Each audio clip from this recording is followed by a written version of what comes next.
Chapter 1. This is the story behind one of the greatest manhunts in history. Maybe you read about it, or rather what they let you read about it, probably as some minor item buried somewhere on a back page. However, what happened in that city between May 16th and May 28th of this year was so incredible that to this day the facts have been suppressed in a massive effort to save certain political careers from disaster and law enforcement officials from embarrassment. This will be the last time I will ever discuss these events with anyone. So when you have finished this bizarre account, judge for yourself its believability, and then try to tell yourself, wherever you may be, it couldn't happen here.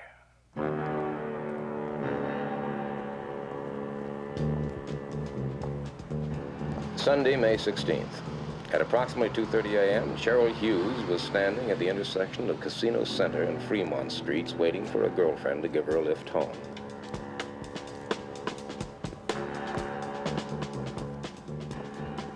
Cheryl Hughes was 23, 5 feet 5 1/2 inches tall, 118 pounds, blonde hair, light brown eyes, swing shift change girl at the Gold Dust Saloon. Cheryl Hughes, tired and hungry, but just mad enough to walk the 8 blocks to her small frame house off the corner of 9th and Bridger. Cheryl Hughes, en route to her doom.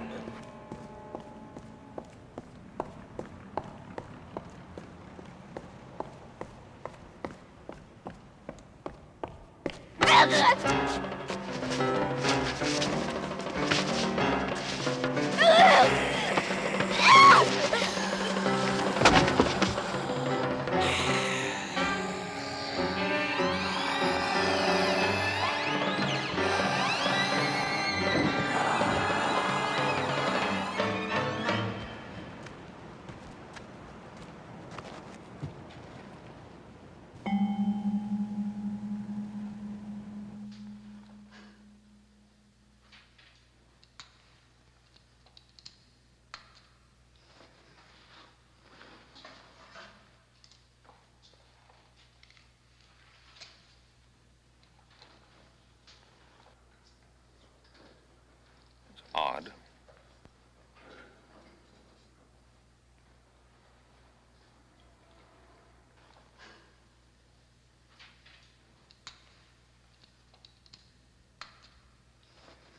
No evidence of dependent lividity either.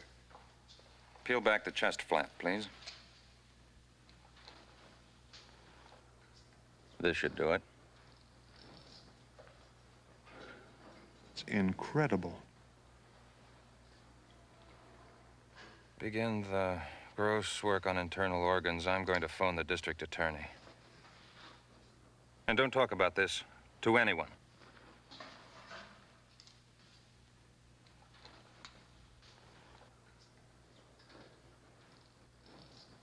I came into it 2 days later, called back 97 miles from the first vacation I had had in 2.5 years because the story is so big no one else can handle it, according to our lovable managing editor. Rumor has it that the day Anthony Albert Vincenzo was born, his father left town. The story may be apocryphal, but I believe it. The only point I wonder about is why his mother didn't leave too. Good morning, slaves.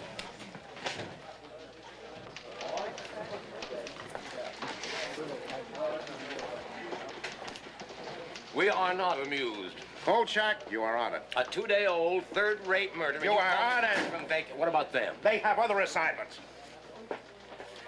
You're beautiful when you're angry. Out.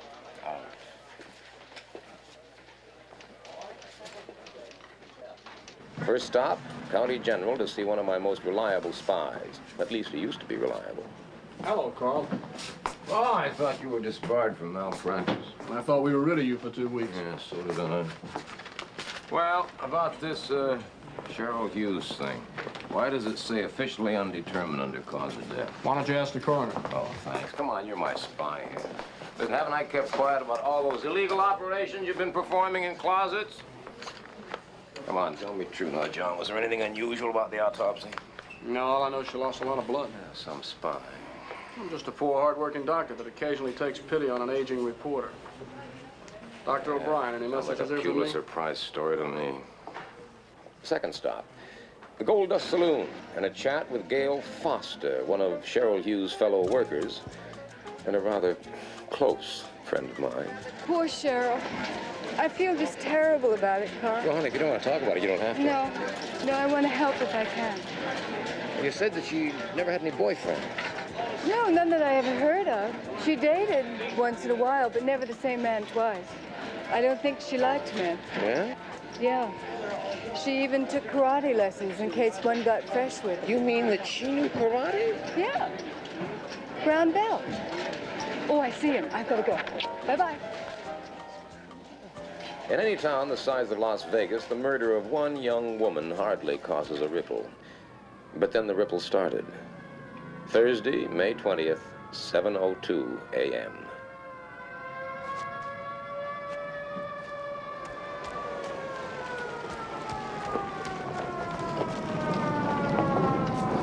Over there. I didn't go down. I couldn't. Okay. Don, take your statement.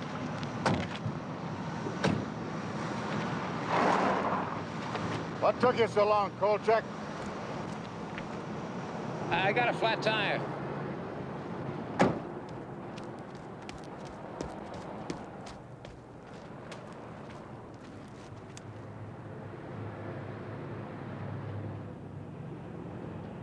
Not a footprint in sight.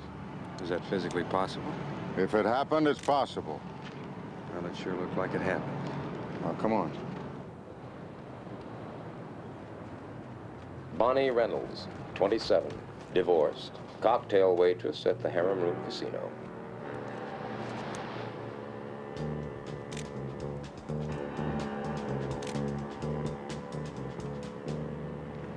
Look at her throat. She must have lost an awful lot of blood. Cheryl Hughes lost a lot of blood, too. You read that in the newspapers, did you? No, I didn't read that in the newspaper. This girl lost a lot of blood, Sheriff. But she didn't lose it here. Anything? We found a purse. There's signs of a struggle up here. But nothing in between. Only our footprints.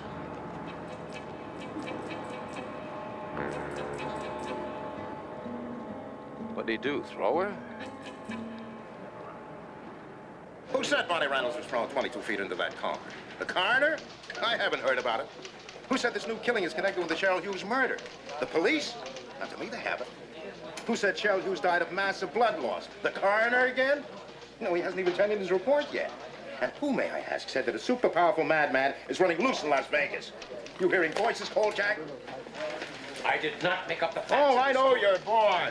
Big-time reporter like you, condemned to the sticks for those journalistic grooves. I did not make I know up... you'd like a big fat byline on a big fat story so you can pay your way back to a big fat city job. I did not... Kolchak, I expect you to report, not to come up with fairy tales. And Kolchak, quit barking the PD. If something turns up, they'll let us know. Meanwhile, use your head and lay off. Whatever they're up to, they don't want any help from amateur bloodhounds like you.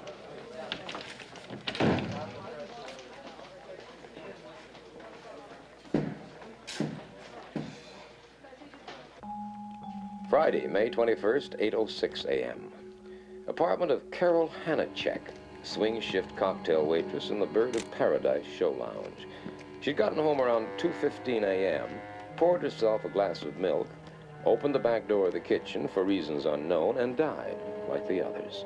Suddenly, quietly, without disturbing her sleeping roommate only a few feet away. Something of a pattern had started to form, and it was ugly. It was then that people stopped talking. Does that surprise you? Look, Carl, you're not the only one that likes to play detective. The police, the sheriff boys, they all think they're pretty good. And they don't need you. You know, you really make me feel wanted. We've had 3 murders in town, Bernie. We have one tremendously strong guy, maybe more, who goes around killing young girls. And they all lost a lot of blood. Hey, you weren't supposed to know about that. No, I'm not supposed to know about that. That I know it. What about your people down at the Bureau? No, this is nothing for the Bureau to mess with at this stage. Yeah, well, you could make some unofficial inquiries for me. Like? Well, like, you could check around the country and check all the hospitals and see if any of them have had corpses recently, like ours, you know, all with a big loss of blood. You could check all the insane asylums across the country, the bug houses, see if they released recently a nut who thinks he's Count Dracula, even if he's done nothing to prove it. Do you believe in vampires, little boy? Oh, that's funny. That's very funny. It's very funny, Bertie. Ha-ha. What are you going to do? Are you going to sit like a cheap gonoph guzzling my beer? I'll think about it, okay?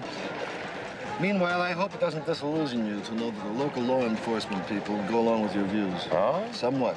At this moment, they're waiting for a special report from the coroner and 2 pathology experts who were flown up from LAPD. Oh, yeah? Along with a small truckload of equipment. Hey. Oh, hi, Marilyn. How are you? Hey, I like your luncheon place. Yeah. Well, say, if you want to hear the special report, meet me at the sheriff's office. Starts at 6:30. Hey, thanks. Don't thank me, just be there. Where you go? Oh.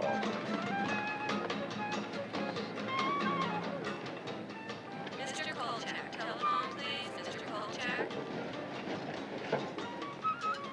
Carl Kolchak, telephone, please. Carl Kolchak. Kolchak. Hi, Carl. I just thought you'd like to know I heard the Parkway Hospital was knocked over. Yeah, knocked over for what? Cash, drugs, equipment, what? Blood. That's right. Every container in the place, their entire stock. What about blood type? Seems blood type and RH factor didn't much matter. John. Can't stop now. See you. Yeah, but...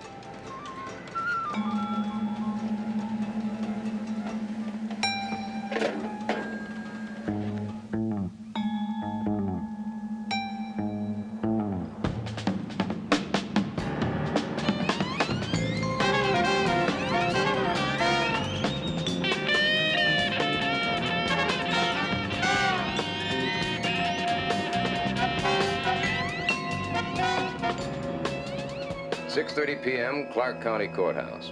Present, in addition to myself and 2 incompetents who called themselves reporters, were Warren Butcher of the Sheriff's Office, Thomas Payne of the District Attorney's Office, Captain Edward Masterson of the Las Vegas Police Department, and old buddy Bernie Jenks, holding forth with his inimitable cool, Dr. Robert McCurgy, boy coroner.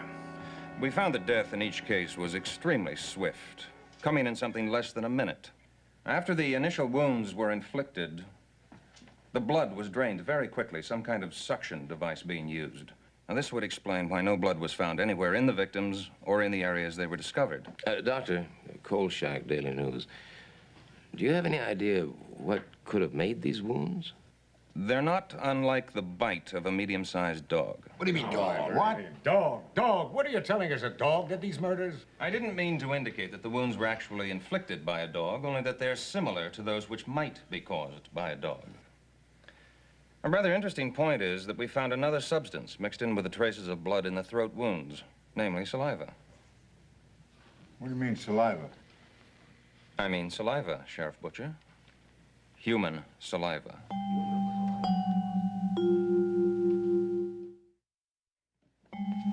If McCurgy had suggested that the murders were committed by a giant butterfly, he couldn't have made more sparks. Now, what do you mean human? Are you suggesting that each of these women was bitten in the throat by a man? At present, the evidence points that way. However, I couldn't and wouldn't hazard a guess as to motivation. I can only be sure they each died from shock, induced by massive loss of blood. Dr. McCurgy, is it possible that he killed these women by biting them in the throat for the express purpose of drinking their blood? Kolchak, now you're here by the mutual suffrage of us all. Sufferance. What? It's sufferance, Sheriff. Well, whatever it is, just shut up. I'll answer that. There have been cases of people who, through some mental derangement, have come to believe they were vampires. In Germany in the 1920s, there was one fellow who did use his teeth to rip out his victims' Now, throats. we are not going to jump to any conclusions about who or what killed these women. It is possible, you know, to type a person's blood from his saliva. If I were you, gentlemen, I'd look for a very anemic fellow, possibly with some rare blood disease. Well, I don't care what kind of a nut killed these women. But I'll tell you this, he's out there, and I bet he's high on pot or the hard stuff, And he's going to kill again unless he's stopped. Masterson, what have your people got on this Parkway blood theft? Well, the latest is the nurse said she saw something funny out there last night, or early this morning. Seems that a tall, skinny guy dressed as an orderly was nosing around the refrigerated storage area. That's where they keep the blood and the plasma. She didn't think much of it then, but later when she spoke about the guy to the floor super, she was told that there was no such tall, skinny guy on duty there. Description as follows. White male adult, 6'2" to 6'4", thin, about 175 pounds, with pale complexion, dark hair. So we start looking for a man, local resident, or worse yet, some outsider who may not even still be in the area. We'll check the airport, the bus terminal, railroad station, blockade the highways, and if we're lucky, we'll get him. If he's stupid enough to still be hanging around after 3 crimes. Now, you got any other suggestions? Just do it. All right, let's break this up. Thank you, Dr. Thank you, Doctor.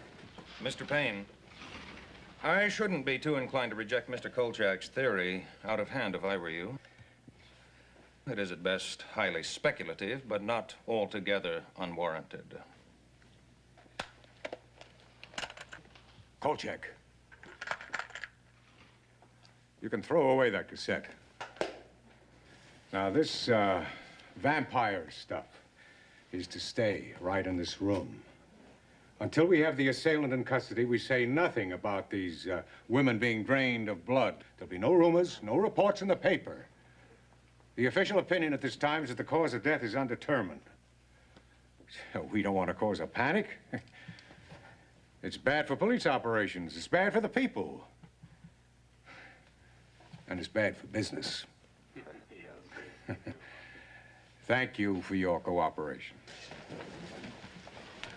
Kolchak, I want to have a talk with you. Now, boys, there's no reason to bother the doctor anymore. I have a prepared statement in my office. You can go back to the lab. Kolchak, you're becoming a real pest. I'll have to have a word or two with Vincenzo about you. You know, maybe one of the other boys at the office should handle this from here on. Keep your nose clean, son. Stay out of other people's business. It's healthier that way. Carl, will you watch what you're saying? You know these guys. You could find yourself out of a job in 86 all over town. That go for you too, Jenks? Oh, boy, who can talk to you when you get like this? Now, listen, I'll nose around unofficially for you on anything you bring me, just between the two of us. But do me a favor and stay away from me for a few days, just for friendship's sake.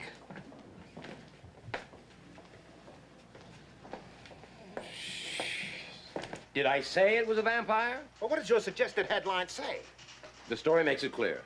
Vampire killer in Las Vegas, question mark. Do I misread? The story makes it clear. Do I misread, or did you use the word vampire? Some screwball who imagines he's a vampire is loose in Las Vegas, and people ought to be told. If there's a screwball running around loose in Las Vegas, his last name begins with a K. You already heard about the little scene you have with the boys downtown. No vampire stories. Clear?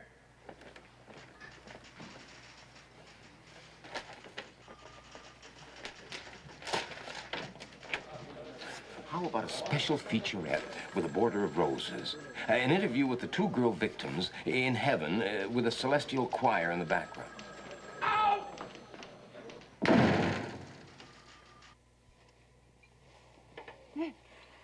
Oh, I'm sorry. I guess I fell asleep. Yeah. What were you saying? You know, you do great things for my masculine ego, you know? Well, actually, I was saying that I think that Vincenzo has a new sense of a tree stump. It's got to be one man. It's got to be. Big, strong, psychotic. Well, you're certainly making me very glad that I work nights. Oh, well, I told you to quit working nights, didn't I?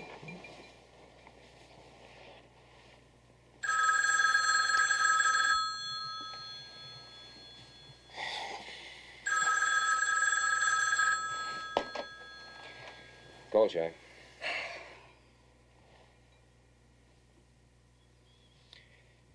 forever in your debt, love. What was that? The killer's done it again. Oh, no. Only this time, he was seen.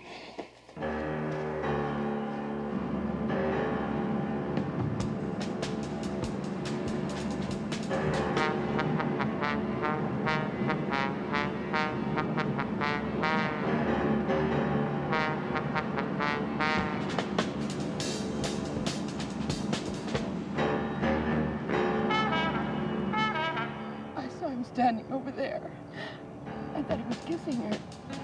And then he turned and she fell down over there by the car. He must have followed her home. I'm sorry. I can't.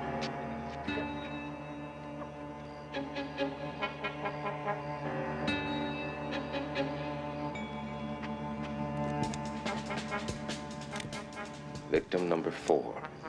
Mary Brandon, showgirl, 25, 5 feet 8 inches tall, 125 luscious pounds.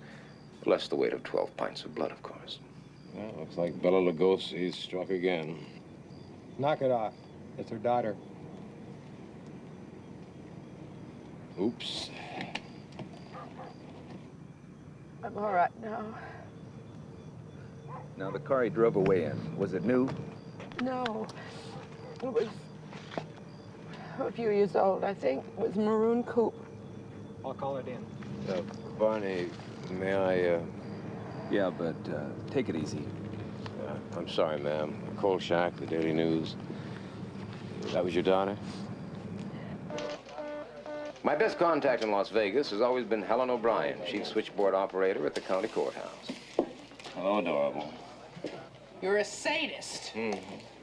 Oh, I could take a bath. Ah, over my dead, plump body. Listen, you magnificent morsel. The DMV is checking on the suspect's car. Now, you couldn't help me in that area, could you? Of course not. Bribed again. Kolchak? No, Bertie. Come on. How'd you like to see the killer's face?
Sherman Duffy of the Chicago Globe once described a reporter as follows. Socially, he fits in somewhere between a hooker and a bartender. Spiritually, he stands beside Galileo because he knows the world is round. Not that it does much good, of course, when his editor knows it's flat. Kolchak. Shelley Forbes has got to be his 5th victim. Look at the way her dog was killed. You'll never give up, do you? What do you mean? I mean, this is unacceptable. Unacceptable? Kolchak, I'm very close to firing you, even though the owner of this paper has a soft spot in his head for has-been big city reporters. I am tired of your pressure, Kolchak. I'm tired of the owner's pressure. I'm tired of the pressure from all around me to blow the story up on the one hand and keep it under wraps on the other. I am tired of being the middleman, Kolchak. Do you understand that? Can you understand that? What do you want, Vincenzo? A testimonial from Count Dracula? Out! Get out! What is this out, get out game we play? This nut thinks he is a vampire. He has killed 4, maybe 5 women. He has drained every drop of blood from every one of them. Now, that is news, Vincenzo. News. And we are a newspaper. We are supposed to print news, not suppress it. You know darn well why we're soft-pedaling this thing. No! Tell me why. Could it be because we have been told to? Kolchak, you are an idiot. Worse, you're irresponsible. All these murders mean to you is a byline. Well, what the hell difference does it matter what it means to me? The point is that we are suppressing news. We are withholding information. Everybody in town knows what's going on. The police, the DA, the coroner's office, every reporter on every newspaper in Las Vegas knows what's going on. The only people who don't know are the people. At last, you got the point, Kolchak. The people in Las Vegas don't know.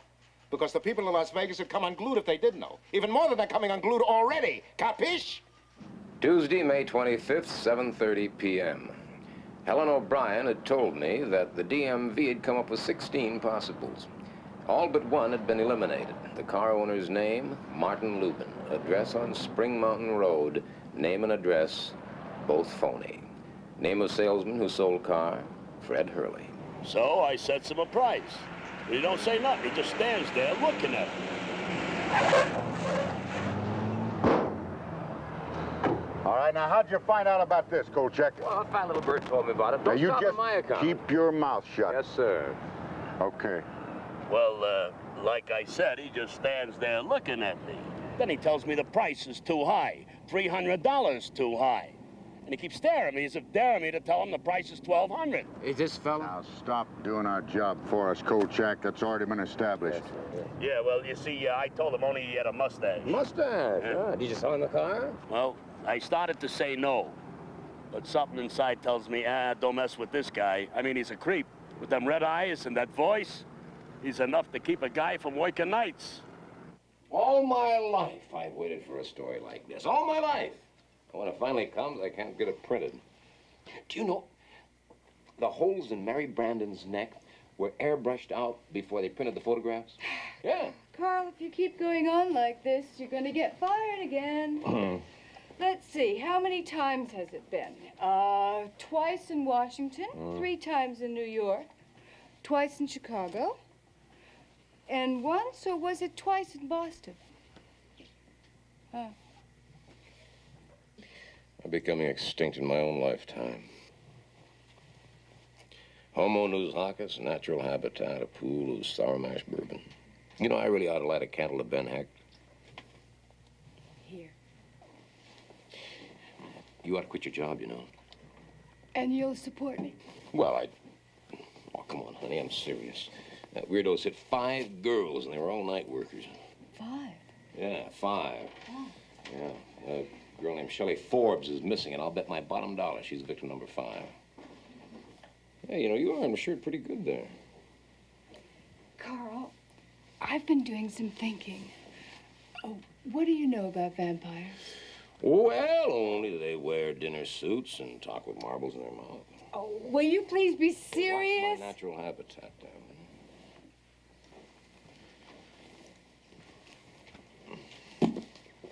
Open it. Oh. Everything you always want to know about vampires, but we're afraid to ask. No, you're going to look at it. Come on, why? Well, what if the killer's a real vampire? Oh, honey, please. I've had a Well, very he's done long everything week. that's in this book. Whoopee. You're going to read it. Yes, all right. I'm going to read it. Ooh, Oh, now, come on. You're a big, tough reporter. You can take it. You might even get a good feature article out of it. That's it. Ah. Since the beginning of man's existence, there have been creatures of the night, crazed monsters that track the bloody prints through the pages of fact and fiction. Of them all, the vampire seems to have accumulated the largest body of documentation. By night, the vampire is virtually indestructible, fearing only the sign of the cross. Before daybreak, he must return to his coffin, otherwise he will be destroyed by the purifying rays of the sun. It is then, while he lies dormant, he can be destroyed by hammering a wooden stake through his heart. According to the legend, the victim of the vampire will ultimately rise again as the living dead and must be destroyed in a similar manner. From any source available, the vampire must have blood.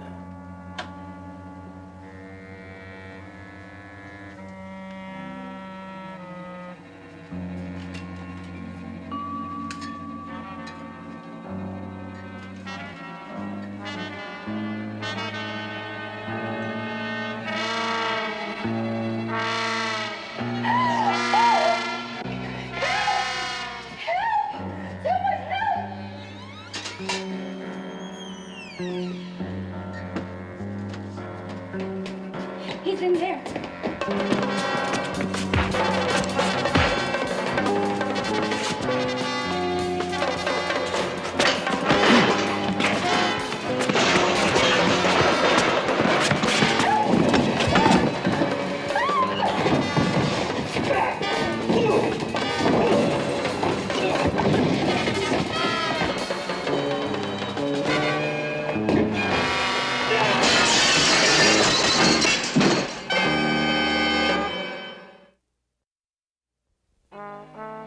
I was doing double duty as night editor when the PD squawk box went crazy about a wild brawl at the Old Town Hospital.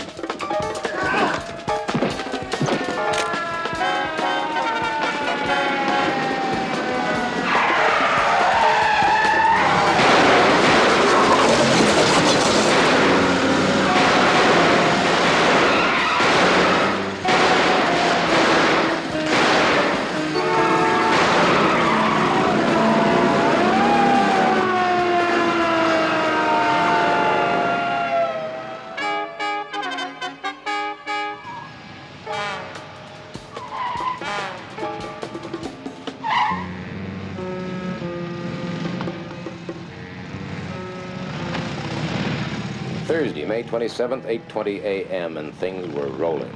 Our morning edition hit the streets, recapping all the action at the hospital. The TV people, as usual, had missed out completely, and the radio stations were literally reading our copy on the air.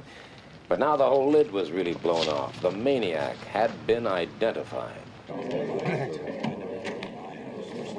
Sorry I'm late. I just got these out of the suit. Yeah.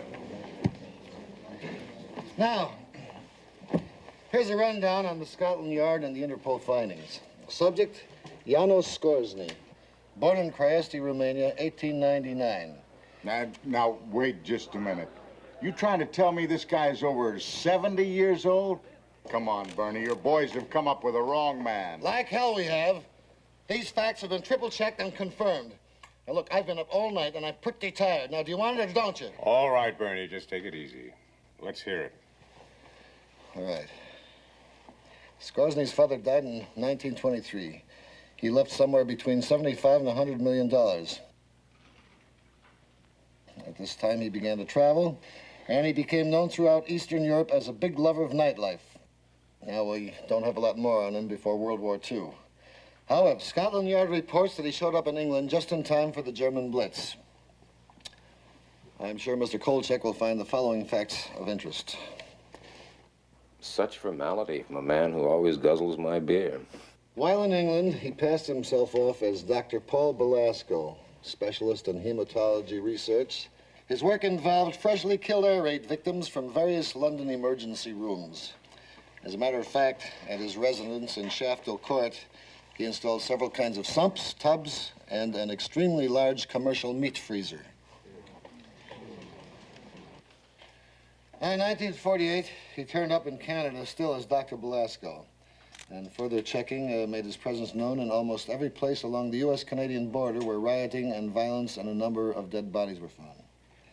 We believe he left Canada for Vegas April 19th under the name of Detective Constable Alan Hensley. Now, because of his British citizenship, he is an international fugitive. So my people are very interested in him. This is no longer just a local matter.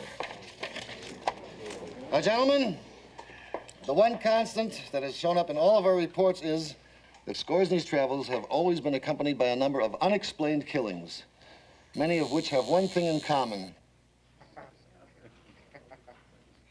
a massive loss of blood. So, if Skorzeny is not the vampire of Mr. Kolchak's theories, he is certainly the suspect of multiple homicides extending back some 30 years. Mr. Jenks, you seem to be running this show. Could I have a minute to say something? Mr. Kolchak, you have the Kolchak? Now, you keep it short. I was at the hospital yesterday, and a lot of things were happening that you just simply cannot explain away. Sheriff, your own men shot at him, some at point-blank range. How come it didn't even slow him down? How come a man over 70 years old can outrun a police car? How come the same man, when slugged in the head, doesn't even bleed? Now, I saw those gashes in his head, and whatever was trickling down from those wounds, it was clear. It was now, this not guy's blood. got a motor mouth. Can't we shut him up? No, let him hang himself. Then we'll finally be rid of him. So far, he has killed 4, probably 5 women. Now, the coroner said that those bite marks on the throat were made by human teeth. He practically confirmed the fact that he actually drank their blood. Now, wait, now, whatever the Skorzeny may be, he seemed to be functioning as if he were a vampire. Now, you can go on operating as if he were an ordinary man. That's up to you. But I know that the only way you're going to get him is if you proceed under the assumption that he's a real live vampire. Now, the research that I've been able to find... Wait a minute, Kolchak. Have you lost your mind? Can you imagine the total blind panic this town would be in if the public were told we were actually looking for a vampire? Not to mention the irreparable damage it would do to the image of law enforcement in Vegas. That's what it's all about, isn't it? That's it. Boy, I really can't believe that you guys are so afraid of appearing stupid that you'll ignore the only possible way of nailing him. You listen, Kolchak, and you listen good. We'll handle this by ourselves, and without undue public observation. No undue public observation. You've blown it already. Look here. Look what's appeared in my paper today. People are going to be calling for a grand jury investigation. You can't stop the rumors. Go over. Sit down.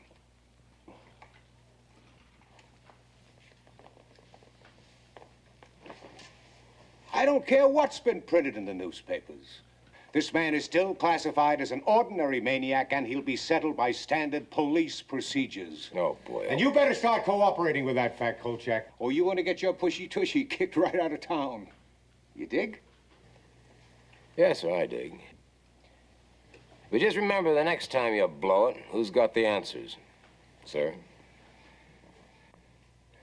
All right, Ed. Let's get on with it. What have you got? Well, 2 departments combined have 650 men on full-time duty. All leaves are canceled, and everyone's working a 16-hour day. Our chopper is going from dusk to dawn. We've got unmarked cars patrolling the casino center and the strip. All roads are blocked, and we're receiving complete cooperation from the highway patrol and the Jeep posse.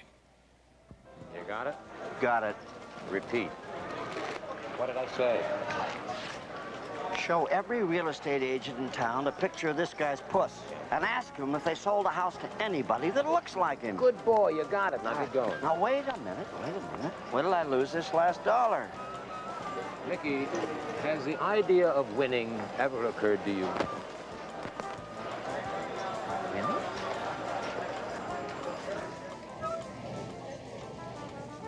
Oh, boy. You spoke. You know, I have a very strange, unhappy feeling that the police are never going to catch his murderer. I also have another very unhappy feeling. Which is? That this case may be even bigger than I thought it was. Bigger? Well, stranger than. I've seen a lot of weird things in my life, love. I have never, ever seen anything like this. You don't tell me that you're finally going to believe? I don't even want to think about it. Car 14, check out the report of the 2 ladies downtown Casino Drive. Code All units. Janos Skorzeny, spotted in 1969. Green unpaneled station wagon. Intersection OK and Hustles. ID confirmed.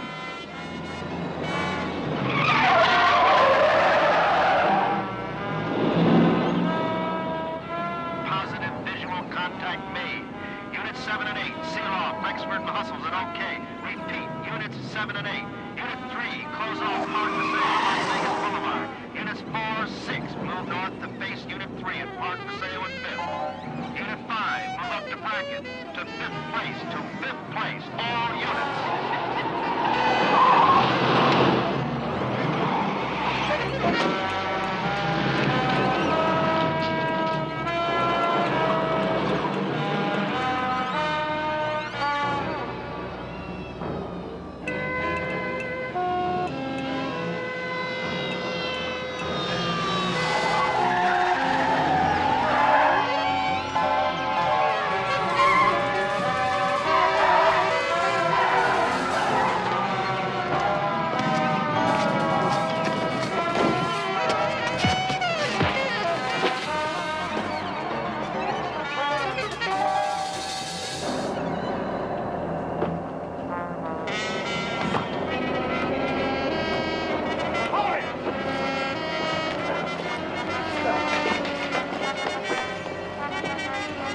Get up.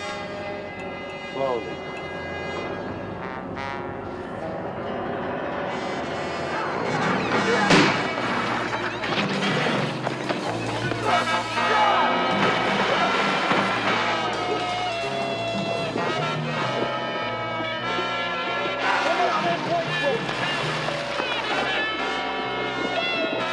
He's pulling the chambers down.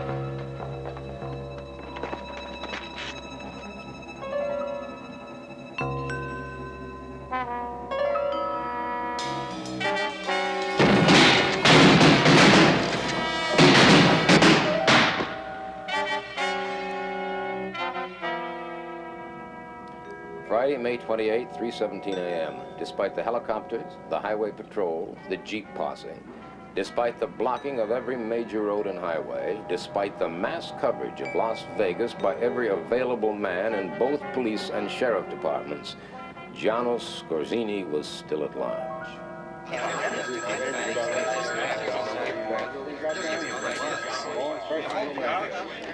The courthouse conference room had been a scene of chaos for more than 3 hours now. Messages were still flooding in from every outside unit. Every available man who had taken place in the capture attempt was being debriefed. At the hospital, 2 officers had died and a third was hovering on the edge. Reports on them were still coming in as the greatest manhunt in the history of Las Vegas continued in vain.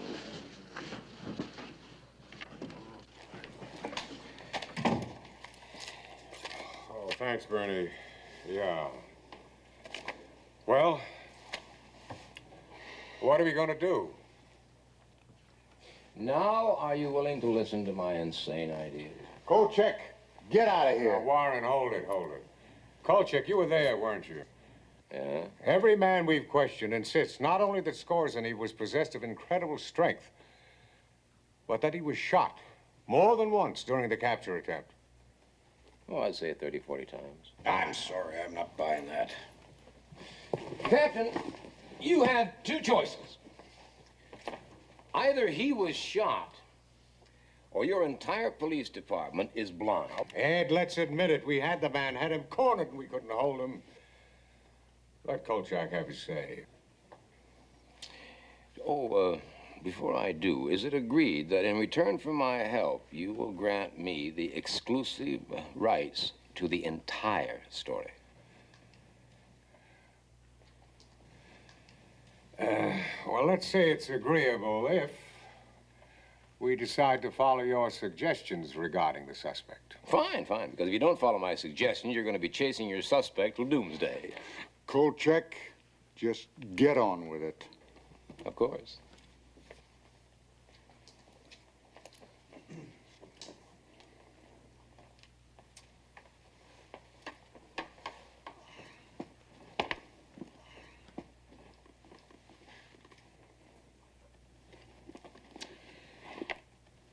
Each man in the field is to be issued one of these, to be carried in his pocket. This gentleman... Where'd you get that? Well, I have a friend who's got a furniture repair store. I woke him up and had him make it. Each man in the field is to be issued one of these and one of these. Are you suggesting that we pound one of these into Skorzeny's chest? No, into his heart. There's a legal phrase for that, Kolchak. You might have run into it once or twice in your broad experience. It's called premeditated murder. It's the only way you're going to stop him. You heard your own men. Can they all be wrong? Oh, you can stop your nighttime chases from now on, too, gentlemen. The only hope you have is to spot Skorzeny and then track him back to where he lives and wait until sunrise before finishing him off. He's only vulnerable during the day. At night, he's much too strong. Yes, gentlemen, I hate to say this, but it looks as if we have a real live vampire on our hands.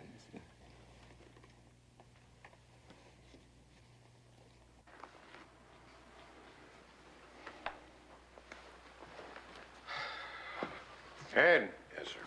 Warren. Yeah. Tom, I'd like to be in on this, too.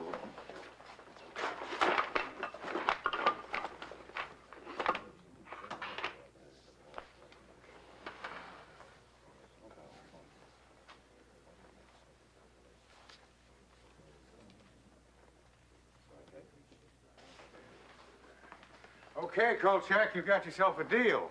Conditional. What's that? Put you here, we'll issue the crosses, the mallets, the stakes. The one thing he won't do is depart from established police procedures. If feasible, Skorzeny is to be taken alive and held for trial. Trial? That's right, trial. Trial. All right. In return for what? You'll get the exclusive rights of the story. Good. When the blackout is lifted. Yeah. Any other conditions? One more. What's that? If it turns out you were wrong, you're to be out of town in 12 hours. Take it or leave it.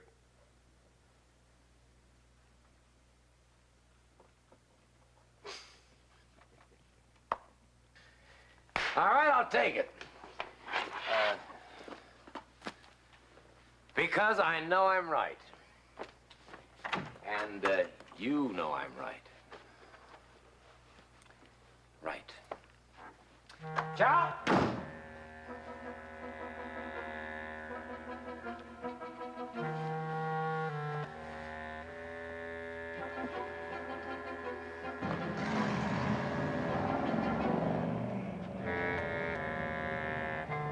I'll take Manhattan, the Bronx and Staten Island, too. Watch out, you great, big, wonderful Big Apple. Kolchak's coming back. Yeah! As Manhattan's coming here, wait till I get to a rain.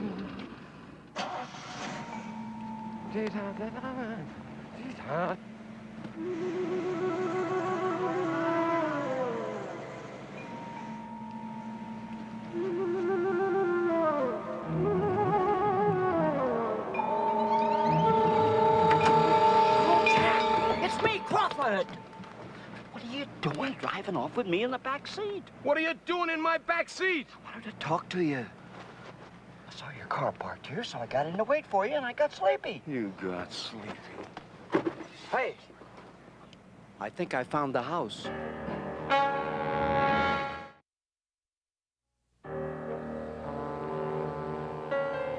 I told Crocker to give me 30 minutes before telling Jenks where I was. That way I could get to see the house alone for a while and also keep the police from arriving before dawn, which I knew they'd do if they got the chance, no matter what I told them.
Chevy Forbes. Shh, shh, shh, relax, son. His own private blood bank. Wow.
Hold still. It won't stick.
Do you think they'll print it?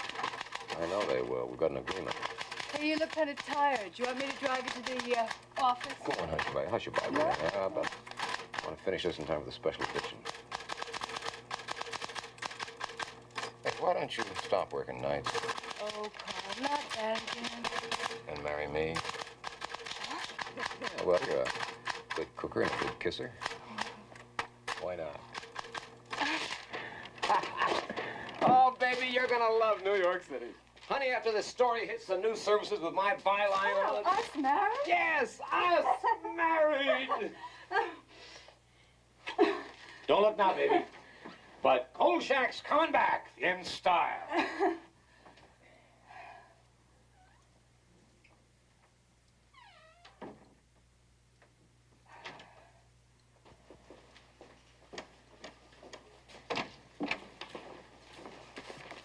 There you are, Vincenzo. And if I do say so myself, it's sensational.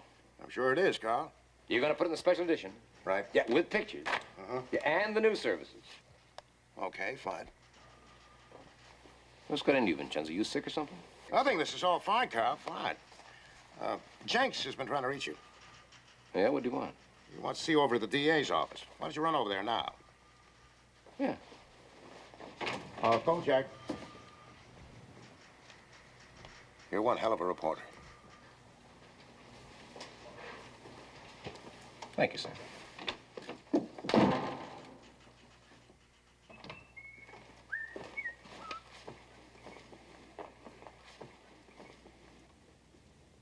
And a bright good morning to all of you.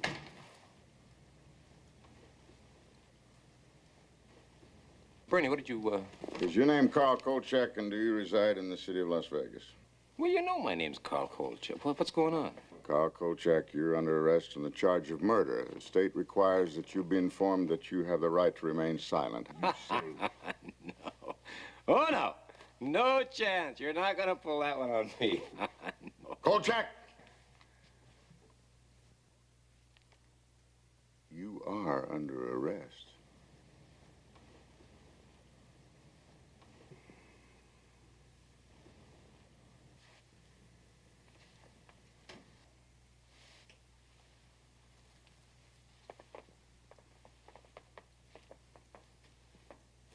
All right, Payne, just what kind of a dirty deal is this? You have a very short memory, Kolchak. A few hours ago, Sheriff Butcher himself saw you actually pound a wooden stake through a man's heart with this mallet. A man wanted for questioning. Questioning, mind you. He hadn't been arrested. He hadn't even been charged. You broke up our stakeout, and after we were kind enough to invite you to go along, you just charged in there in front of us and killed Janos Skorzeny before we had a chance to do anything. Well, you were even ranting and raving about this Skorzeny being some kind of a vampire, and you had to save the world. And that, Mr. Kolchak, is murder one. Now, if you plead insanity, you might get lucky, but I promise you this. You'll be committed to an asylum for the rest of your life.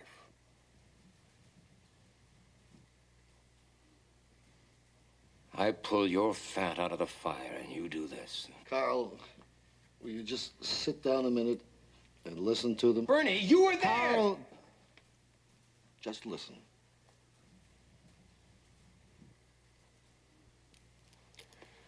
This is your story, Kolchak. It's already being printed. This morning, shortly before sunrise, Las Vegas sheriff deputies under the command of Sheriff Warren A. Butcher, 45, surrounded the home of Janos Skorzeny, a fugitive from a federal warrant, and in a pitch-gun battle were forced to kill him. Never. You'll never get away with it. What's to stop me? You're gonna stop yourself, Kolchak. Because if you open your mouth, we'll find you, bring you back, use this warrant, and put you away forever.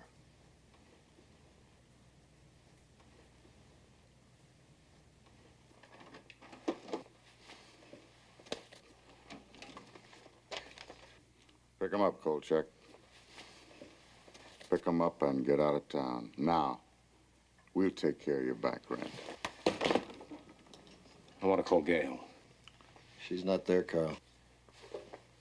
What have you done with her? Nothing. We just asked the young lady if she'd be good enough to leave town. She's an undesirable element, Kolchak, and we don't want undesirable elements in Las Vegas.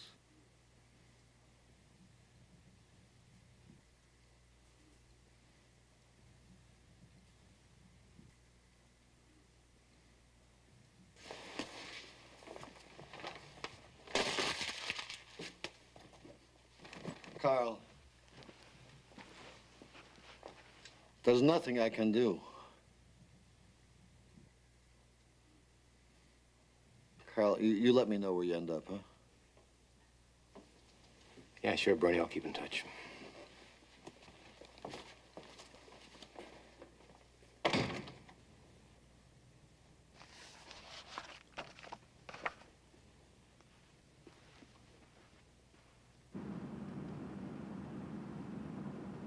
So all the loose ends had been gathered together and tied into a pretty knot right around the neck of guess who. After I left town, I began putting notices in the personal columns of newspapers from San Francisco to St. Louis. Until I ran out of money, that is. So far, I've received no answers, but I'll keep trying, even though I don't think I'll ever find Gail Foster again. Maybe it's just as well. So that's it. The book's finished, and now you'll have to judge for yourself. I must warn you, however, if you try to verify this account, you will find it quite impossible. Item, in Washington, D.C., there was no longer a file listing the suspect under his true name or any of his alleged aliases. Item, in Las Vegas, all of those who were involved have either left town, aren't talking, or are dead. I haven't had a decent night's sleep since all this happened. And now you might find it difficult, too, because there is still one fact that cannot be buried. After the death of Janos Skorzeny, he and all of his victims were immediately cremated. Why? Remember the legend?